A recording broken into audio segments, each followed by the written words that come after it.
Back to our show. Never start with an apology. Never get in front of the audience and say, well, it's bad weather, a lot of people aren't here today, it's great weather, a lot of people went to the beach, it's going to rain out, so a lot of people didn't want to come. What does that say to the people in the audience? You're not important. The more important people are the ones that aren't there. Folks, when you speak, the only ones that count are the ones that showed up. And in life, the only people that succeed are those that show up. So don't worry about who was supposed to come. Don't worry about who was scheduled to come. Don't worry about who didn't come. You can only speak to those that are there. So never begin with that apology, and I see it all the time. Think of these things that people get up there and say things like that. But don't worry about those people. Okay? Provide your host with an appropriate introduction. Now, in some cases, the person who's introducing you may go off on tangents and say things about you that aren't right. It hasn't happened much, but you know what? If you're president of the PTO, like I was, one of the first daddy presidents of PTO, okay. But it's to a bankers group in San Diego. It's probably not perfect. It doesn't really mean anything. Okay? So you want to provide the introduction that fits the group that you're talking with. Okay? And I always include sales with it because no matter what you do, we're in sales. And folks, I'll tell you that right now. Your job description might not say sales, but the tone of voice that you have when you answer the phone sells. The tone of voice that you have answer the phone after the phone rings 7 times when you pick it up sells. Okay? The maintenance person that works in your building that doesn't clean it properly on the next day when people come in, that sells as well. So keep in mind that everybody sells. But the whole point I'm trying to make is provide the introduction that is pertinent to the particular group. Now let's go number 6. That's one of the big ones. Pick a proper attire. I have wardrobe down, but attire is synonymous with that. Pick the proper wardrobe. And point A on that is much depends on the audience. Who are you speaking to? There's a rule of thumb in the speaking business that you find out the level of dress of your audience and dress one level above. Just think, who's it going to be? Dress one level above. Because you can always loosen a tie. You can always, improvise a little bit. But one level above your audience. Now, I have seen people, both male and female. You know what? I'm going to jump down to B. I'm not really jumping to it. It's there. It's the next one. You can have on, and I don't know what's considered expensive. I don't pay full price for anything, but I checked what the full price was supposed to have been and then figure out I only buy it after it's been marked down twice. That's just me. Some people like to say, I spent $1,500 for this suit. I like to say I got a $1,500 suit for $600. That's just me, but that's neither here nor there. But the point is this: your shoes make your appearance. If you have on, say you have a $900 suit, a wardrobe outfit on. Can't say suit because people have different styles.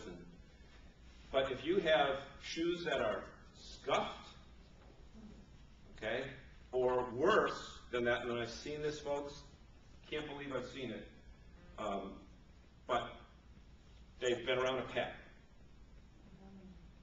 Okay? And you see it when they walk. In many cases, they're walking up on stage. I had a situation where I was in your spot. It was a Chamber of Commerce in Massachusetts. The speaker was doing a topic on social networking, which I wanted to learn more about and have learned more about. Had a great suit on, but he had walked in mud. And the mud was all caked on his shoes and over this thing here, what do you call it, the bottom there, the sole. So my whole impression of him is, it just got beat up. Now, with shoes with women, I mean, I don't have shoes with heels around you folks. So. You've got more things to worry about than men because it's a question of height of heel makes a difference. Okay? Pointed toe. What color is the shoe? You know, some people say, oh man, her shoes match her pocketbook, match her jewelry, match her earrings. And some people say that's great, and some say this person has put more time into appearance than substance. So see, you've got that extra thing to worry about. You've got to figure out, are the heels too high? Are the heels too short? Heels too high, heels too short means, well, you don't think these people are serious. Heels too high may indicate that you may have another job on weekends or different day parts. Okay, again, this is all society's situation. Okay, so the shoes are very, very vital. I have shoes that I have a uniform for speaking. You know, let's go back to this whole wardrobe thing. I have a speaking uniform. The Patriots down at Foxborough, they have a uniform. I don't think Tom Brady wears his uniform when he's at the laundromat. It's probably not at a laundromat, but you know, at a restaurant or whatever. Okay.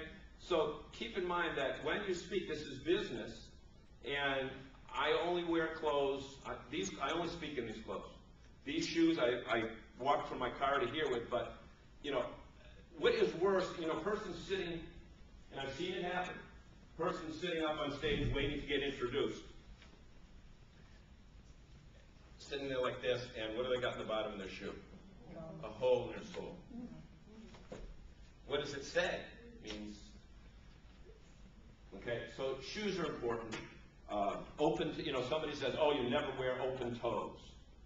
Okay, maybe it's a seasonal thing. I'm not an expert in that, but you know, you certainly don't wear flip-flops, especially with black fishnets. I'm told that the fishnets are off limits.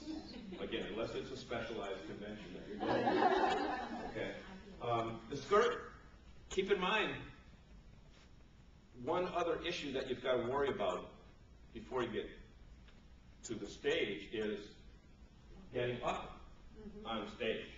And how easy is it to get up on the stage depending upon what you're wearing. Now, if you're in a case where your clothes are not amenable to climbing stairs, then what I would suggest that you do is ask the host if you can already be on the stage when they introduce you. Okay, either just off to the side or whatever, so you don't have to worry. I have seen people of both genders approach a stage and trip on that last step. In fact, that's what I was going to do today, was to come out here with a folder full of stuff and, you know, trip. And then I said, at my age, I'd probably break my collarbone faking it. So I said, I better not do that. So I just found the other thing. What do I call you, Janice or Julie? That type of thing. Okay. I'm thinking, I said, I can't, if I call her Jenny, some people might not get it, but have you ever been somewhere where you know someone is reading a prepared script and there's a part in it that was written for another audience? And you know right away that it means you as an audience are not important because they didn't prepare for you. Skirt, makeup, again. Although I know a lot of guys in TV that just put the makeup on, you know, the pancake stuff. So I'm Italian. I'm oily. I'm greasy. You know, they say they're greasy Italian. Well, it's true. I am one. Okay, right? And it's just some people, depending upon where they're from, they'll shine all over TV lights, or if there's lights on stage. No makeup says you're not prepared. Too much makeup says go back to the high-heeled shoes. Okay, same type thing. So again, it's the fine line, and folks, it's a fine balance that you have to find that might be different from one group to another. As I said before, when I'm speaking to adult business people, I wear this outfit. When I'm speaking to college kids, I'll wear jeans, and I'll wear sneakers, and I'll wear a sweatshirt or something along those lines because I'm more relatable, because half of your presentation is